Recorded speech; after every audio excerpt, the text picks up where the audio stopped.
النهارده هنتكلم عن سحر غريب جدا حصل لأحد لاعبين الكورة المعروفين، اللاعب الزمهلاوي رضا عبد العال اللي لعب في نادي الأهلي ونادي الزمالك.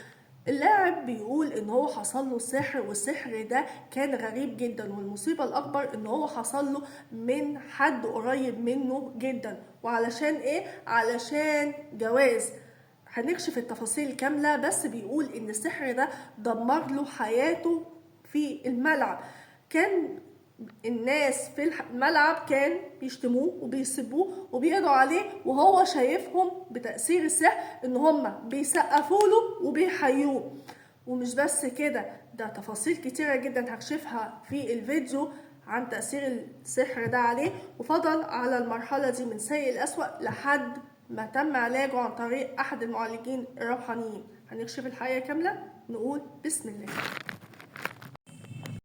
اللاعب رضا عبد العال بيقول ان هو لما كان بيلعب في نادي الزمالك، يعني بيقول ان هو بالفانيلا البيضاء التي يتميز بها نادي الزمالك، ان خالته اللي انا قلت عليها في بدايه الفيديو كان عندها بنات، والبنات دي هو يعني بيقول انها بتقول له مش هغصب عليك تتجوز مين فيهم، اختار اللي تختار، المهم تتجوز واحده منهم.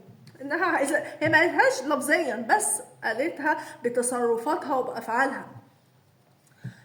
طبعا هو شكله كده ما كانش حابب الموضوع ولا لادد عليه الموضوع، فكان مكبر دماغه. فهي تعمل ايه؟ ما خلتش او ما عملتش ليه سحر ان هو ينجذب لاي حد من بناتها، لا، ده عملت الاشد من كده، كانت بتدمره حرفيا.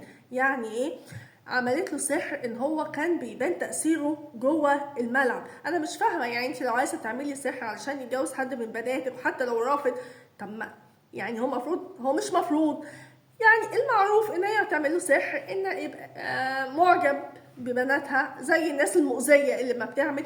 انما انت بتدمري مستقبله ليه جوه الملعب؟ ايه اللي حصل له؟ بيقول ان هو كان بيلعب مع احد الانديه، طبعا فريق النادي الزمالك لابس الفانيلا البيضاء، والفريق المنافس كان لابس فانيلا زرقاء. بيقول لما نزل الملعب شايف تمام دول لابسين ازرق ودول لابسين ابيض والدنيا حلوه وتمام. اول ما حكم المباراه صفر لبدايه اللعب، بيقول انا شفت كل الناس لابسه ابيض، كل الناس اللي قاعدين واللي واقفين واللي في المدرجات، حتى اللعيبه اللي كانوا لابسين ازرق لابسين ابيض. فطبيعي انت لما بتيجي بتلعب فهتدي الكوره او هتاخد الكوره من اللاعب اللي لابس ابيض، ما انت مش هقعد ابص انت وشك ايه ولا هتعرف عليك انت معايا ضدي، طبيعي كده بالالوان.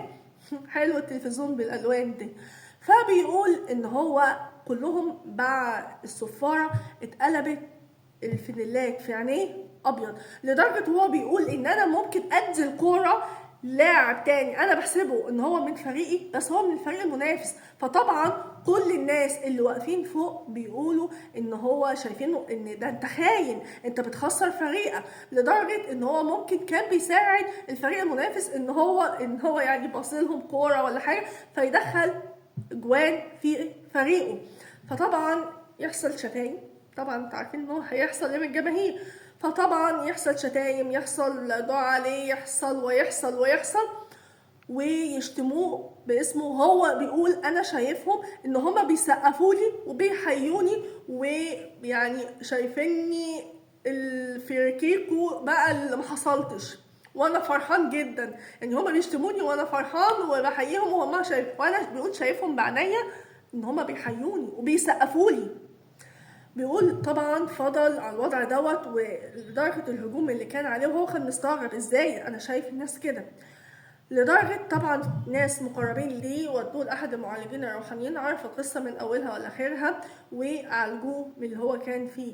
كان لو استمر على الوضع ده كان حياته هتتدمر حرفيا. انا مش عارفه الناس المؤذيه دي، ان يعني لو مش هتعمل كده او مش هتاخد كده، ده انا هعمل فيك بقى وادمر لك مستقبلك. والمصيبه ان هي خالته، يعني فعلا انت تخاف من اقرب الاقربين دلوقتي، يعني ما بقاش في امان لا من الغريب ولا من القريب. ده ممكن بالعكس زي ما بيقول لك، ممكن الضربه تجيلك من القريب، لان انت هتبقى عطيله امان ومش عارف ولا حاسس ان هو ممكن يعني يخدعك او يخونك او يأذيك.